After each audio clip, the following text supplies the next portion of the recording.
Muy buenos días, un gusto acompañarla. No, bueno, el gusto es de nosotros también poder conversar con usted y sobre todo para aclarar algunos puntos. ¿Es pertinente, es conveniente que nuevamente las mascarillas sean obligatorias en espacios cerrados? Bueno, la situación actual es, diría yo, algo más que interesante. Ujú. No quiero poner el término preocupante porque aunque esos son los nombres que llevan las variantes en los virus, interesantes y preocupantes, en fin, ¿ok? En el sentido de que sí, pues, un nuevo incremento en la presencia del virus en las personas, o sea, hay un número de gente recientemente infectada que está incrementándose, inclusive han habido mayor número de hospitalizaciones estos 3 últimos días y fallecimientos, Ujú. lo cual nos hace pensar que podría haber un rebrote con la presencia del virus. Recordemos que el virus sigue con nosotros, no se ha ido, y esto lo hemos dicho repetidamente, y el gobierno también lo sabe, también lo sabe. Lo que sucede es que como el descenso era paulatino y seguían disminuyendo y disminuyendo y disminuyendo los casos, se planteó la posibilidad de que podría ser cada vez menos problemático el tener que utilizar la mascarilla. Esta circunstancia nos obliga a pensar que la recomendación, que nunca la dejamos nosotros, Ujú. es que las personas que sean conscientes de en qué momento se encuentran, dónde están, qué están haciendo, utilicen voluntariamente la mascarilla para protegerse personalmente. Es decir, si está claro que el virus sigue con nosotros, si está claro que cuantas muchas más personas estén juntas en un ambiente cerrado, con no buena ventilación, y allí aumenta el número de posibilidades de infectarse, entonces cada persona, dependiendo dónde se encuentra, debe decidir si se coloca o no la mascarilla, especialmente si está o no vacunada. Para las personas que están vacunadas, el riesgo es mucho menor, sin ninguna duda, pero no es absolutamente negativo. Ujú. Las personas que están vacunadas tienen mucho menor riesgo de desarrollar, las personas que no están vacunadas tienen mucho mayor riesgo de desarrollar enfermedad seria, por lo tanto, son quienes más deben protegerse con la mascarilla. Sí. Ahora, la decisión de obligatoria o no obligatoria es una expresión que yo la he repetido muchas veces, que es poco conveniente cuando el gobierno dice es obligatorio que se coloque mascarilla, porque termina siendo una obligación del gobierno Ujú. que se cumpla absolutamente lo que dice. De lo contrario, es una frase más que la podría decir cualquier persona. Y eso no me parece que sea lo más correcto, ni lo más adecuado, ni lo más conveniente en un lugar donde la población poco caso le hace hoy día a las recomendaciones del gobierno. Justo ese era mi punto también, ¿no? Porque en su momento, cuando era obligatorio, y digámoslo así, porque digamos en papel eso era así, el uso de la mascarilla, pues las personas no hacían uso de ello, ¿no? Y quedaba responsabilidad de uno poder cuidarse. Pero acá hay un tema que sin duda seguramente usted lo habrá escuchado. Hay personas que dicen, bueno, no importa que me contagie, porque ya estoy vacunado, no habrá ningún inconveniente, y si me enfermo, los síntomas serán leves. Pero en el caso de las personas que se reinfectan, ¿a la larga eso no me produce ningún problema en mi salud? ¿No habrá alguna consecuencia?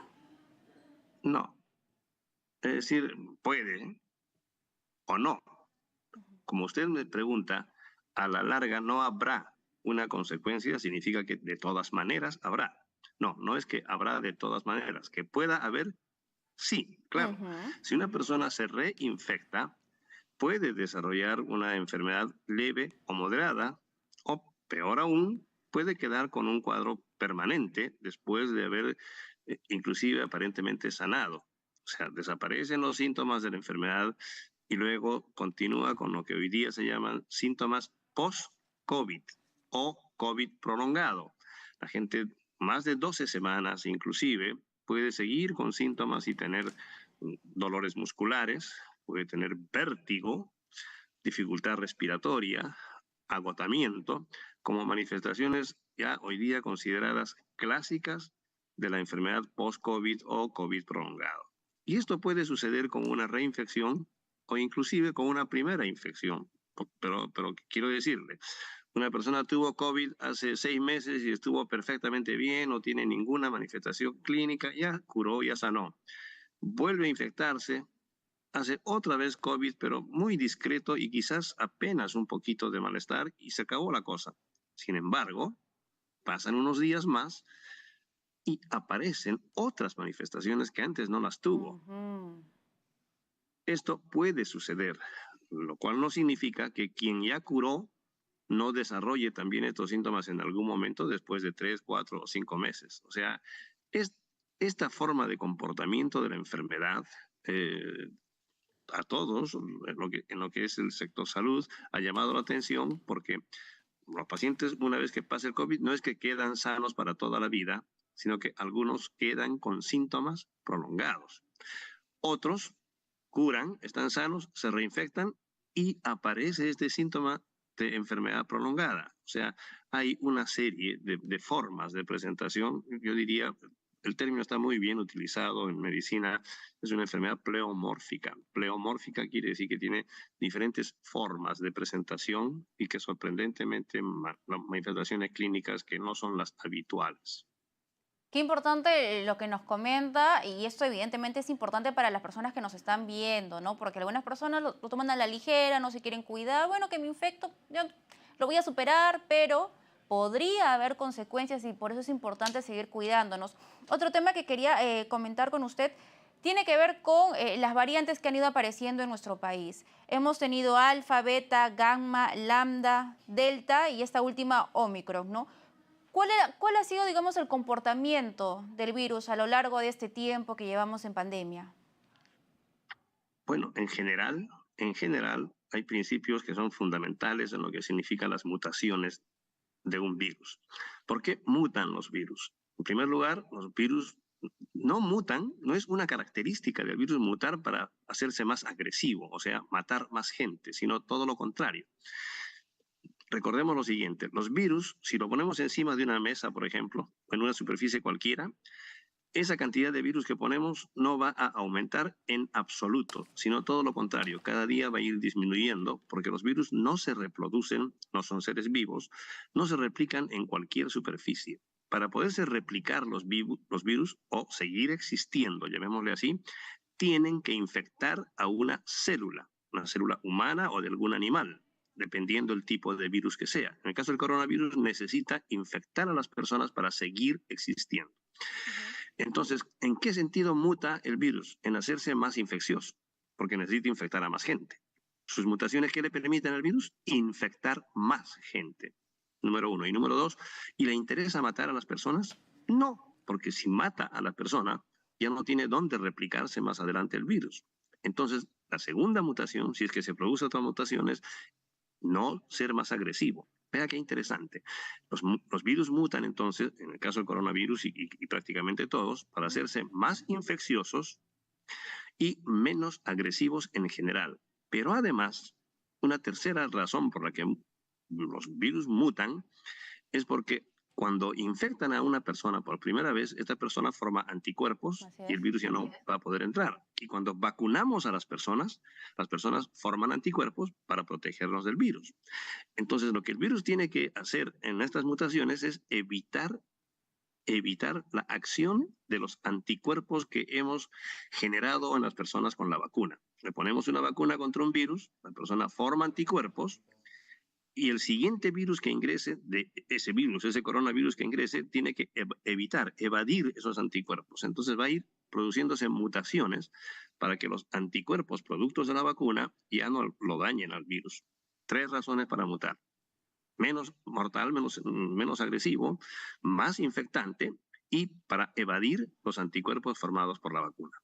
Esa es la razón en general, como Ujú. principios fundamentales en la mutación de los virus. ¿Ok? Y esto es lo que ha ido cambiando. El cuadro clínico no hay mayor variación, más allá, como acabo de decir, que ya no es tan mortal como al inicio.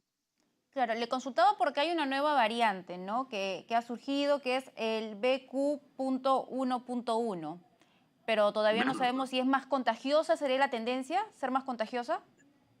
es lo que le digo. Ujú. Cada vez que aparezca un virus, tendrá este objetivo en general.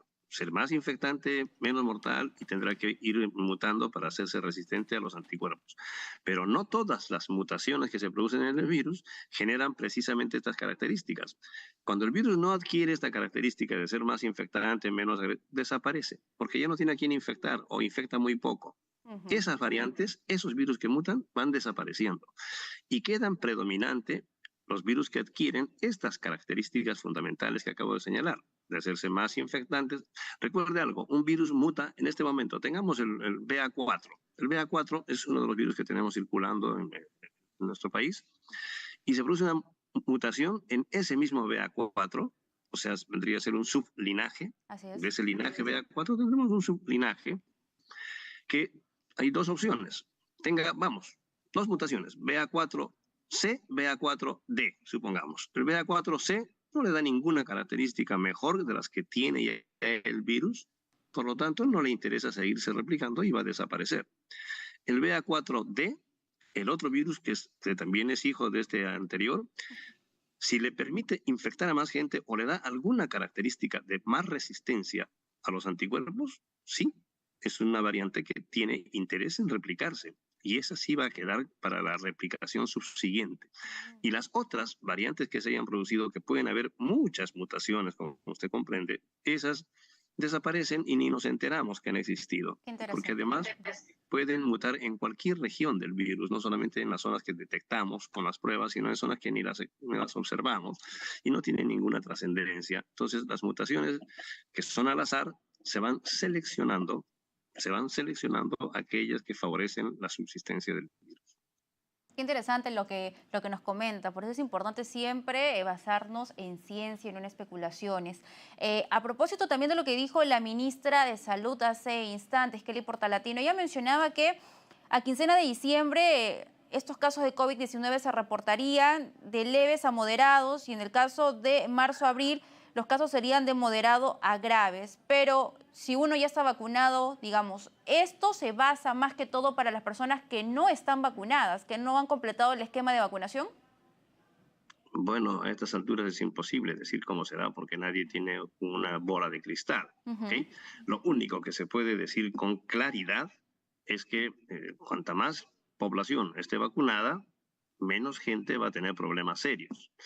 Pero, por ejemplo, decir que los que no están vacunados van a tener unas manifestaciones clínicas distintas a las que tienen las actuales, o va a ser más agresivo, eso no tiene ningún sentido, porque no se puede predecir. Como acabo de señalar, las mutaciones en el virus no son precisamente para ser más agresivas. Sin embargo, alguna variante puede suceder que tenga esta característica. Eso es imposible saberlo y no se puede predecir en absoluto cuál va a ser la evolución de la enfermedad en los próximos días, más allá de señalar que cuanta más gente vacunada esté, menos población expuesta.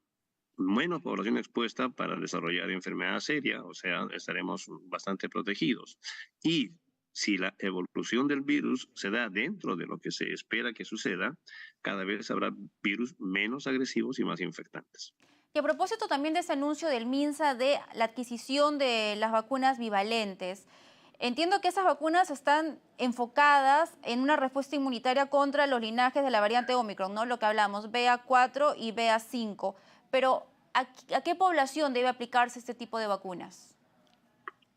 Bueno, en principio, esta vacuna bivalente es el resultado de las últimas mutaciones que ha tenido el Omicron, ¿ok? Ujú.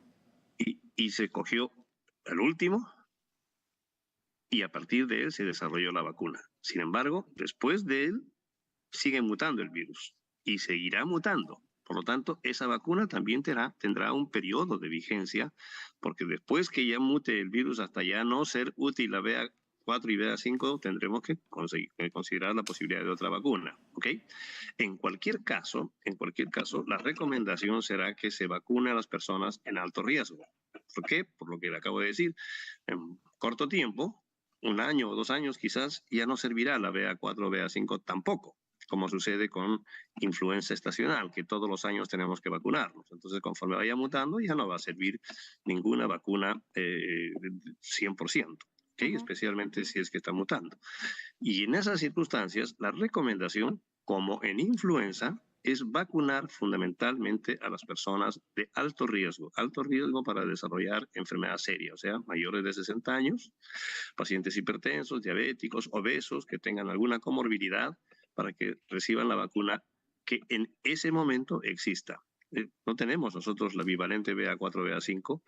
Dicen que han ya solicitado la adquisición. Bueno, ojalá que así sea. Pero, como acabo de señalarle, esa y todas las subsiguientes vacunas deben ser dirigidas fundamentalmente a personas de alto riesgo. Muy bien, muchísimas gracias. Como siempre, un gusto conversar con usted. Ha sido con nosotros Juan Villena, médico infectólogo. Bien, muy bien, Carla, un gusto de estar con ustedes. No, gracias. Hasta luego. Hasta luego. Momento de irnos hasta Ventanilla con nuestra compañera Carla Aciesa. Carla, contigo, buenos días.